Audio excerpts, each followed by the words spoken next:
Welcome back to the channel. Today we're going to be talking about inequalities, specifically inequalities between men and women. Before I get into this, I want to say that I personally believe that aside from a few physical differences, men and women are equal, and we shouldn't treat the other sex any differently, any better, any worse than the other. But here's some examples of inequalities between men and women. The first one we're going to talk about is weight.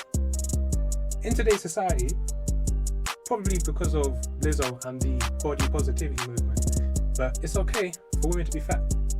As a matter of fact, most of the time they're celebrated for it. If you look at Lizzo, she's famous for being fat. Being fat is fine. But for some reason, that love has not translated over to men. If you're a fat man, you're cooked.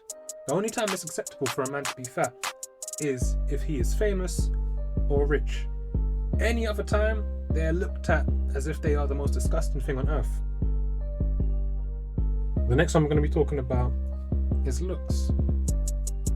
In life, we're going to have people that are good looking and people that are ugly. That's just how it goes. Obviously, beauty is in the eye of the beholder. But when it comes to looks, there's an imbalance. Ugly women don't like ugly men. And to be honest, that's mainly men's fault. Because unfortunately, or fortunately for the women, guys don't really care. As long as guys don't really care what you look like. I mean, Instagram and Snapchat filters have changed this, but for the majority of the time, an ugly woman can pull a good looking guy. A 3 can pull a 7. It doesn't work the other way around. Ugly guys are cooked. Ugly guys are basically looked at as creeps. If you take an attractive guy and an ugly guy and they approach a woman saying the exact same thing, one's probably going to get pepper sprayed and the other one's going to get a number. That's just the way it is. And I'm not saying that's fine, but that's just the way it is. Another thing to look at is hair. If you, as a man, are losing your hair, you've got a problem. No one feels sorry for you. As a matter of fact, you're often made fun of. If you go bald, or if you're losing your hairline, or have a receding hairline, you're often told to go to Turkey or cover that up. And even if you cover that shit up, you're still gonna get clowned. The amount of videos of men getting a wig glued to their head, I don't know what it's called. But if you go to the comments of those videos, most of the people are saying the same thing. Get rid of it. Shave that off.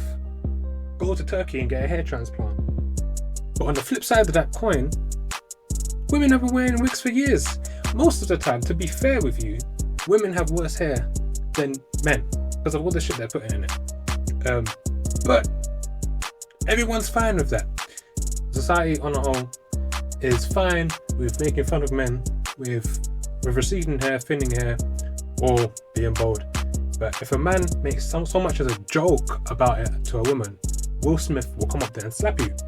I don't think anyone should be making fun of anybody, to be fair, but this is just an inequality that exists. The next one is being a virgin.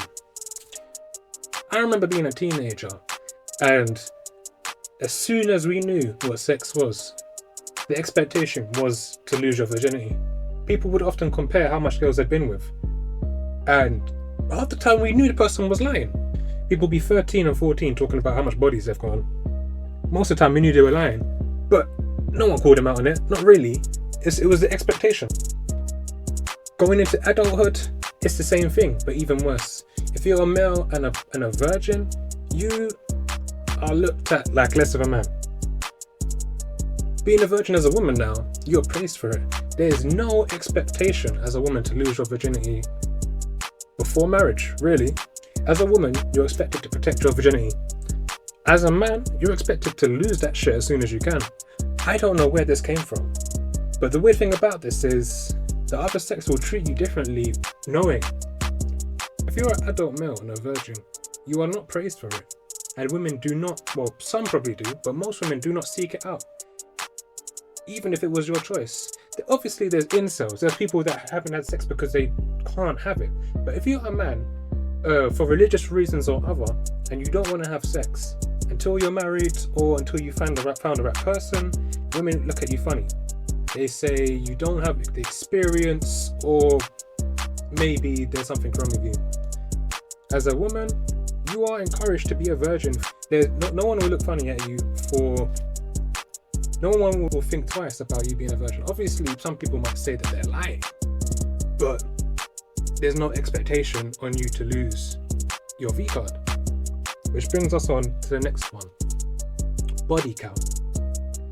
As a man, the more bodies you have, the better. Or at least when you're young. Talking about your teens and early adult years. As a man, the more bodies you have, the more desirable you are. Or the more desirable you're seen as. As a woman, the more bodies you have, the less desirable you are seen as. I didn't make the rules. This one kind of makes sense because, don't get mad at me, but as a man, it's harder to get women to have sex with you. Whereas if you're a woman, you could, most of the time, they can go out into the world, go into a dating app, and they'll have about 30, 40 people in their DMs, and they're set. As a man, you have to put in the work. It's just a longer process. Let's just say you're an average looking guy. For every 10 women that you're talking to, you may only end up with 2 of them. The next one we're going to talk about is being a stay-at-home parent. As a man, there's some society looks at you funny. There's a stigma against you being a stay-at-home dad. There's a very traditional view taken when it comes to men being a stay-at-home parent for some reason. You're looked at as lesser man, and that you're leeching off of your woman. Whereas if you're a woman who's a stay-at-home mum, yeah, a few progressive feminists might look at you funny, but on our whole, society thinks that's fine. I don't know where this came from. The stereotype is, if you're a stay-at-home dad, you are a bit of a bitch. That you are a leech, and that you should be out there working while your woman or partner stays at home and raises the kids. I don't know why this hasn't changed, but that's just the way it is. Which brings us to the next point, hitting your partner. Now, for the record, I don't think anybody should be hitting anybody. Keep your hands to yourself. But for some reason, in today's society, it is perfectly fine for a woman to hit a man. You see it on TV, you see it in real life. It's just a part of life. You see it. A woman, you say something you don't like to a woman, you get a slap. I'm going to tread lightly with this one because, like I said, I don't think anybody should hit anybody. But while a woman can hit a man cannot hit a woman, even if it's in self-defense. You see it all the time on the internet. When a man defends himself, 20 white knights come out of nowhere and defend a woman. People will always assume that the man is in the wrong, even when they don't know anything that's happening. I think it might be payback for back in the day, because back in the day when you used to watch if you watch those black and white movies or TV shows, you'd see that a man would be hitting a woman over nothing, for their food being cold, for talking back to them. So maybe it's just the script being flipped. But nevertheless, there's still an inequality that's happening today. The next inequality is being emotional. As a woman, being emotional is second nature. Women cry 25 times before they've left the house in the morning. There is no judgment on a woman crying about anything, even if it's the most stupidest shit you've ever heard. As a man now, you are not allowed to be emotional. You're not allowed to cry. I mean, I've never cried a day in my life. I came out with a straight face, just because. But that's just me.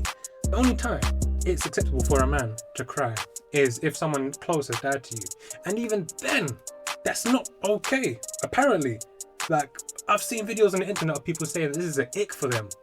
So, yeah, women, you can cry over the most ridiculous shit you like and be emotional.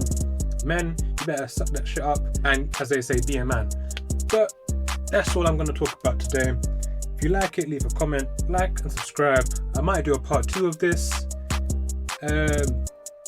Yeah, I'm done.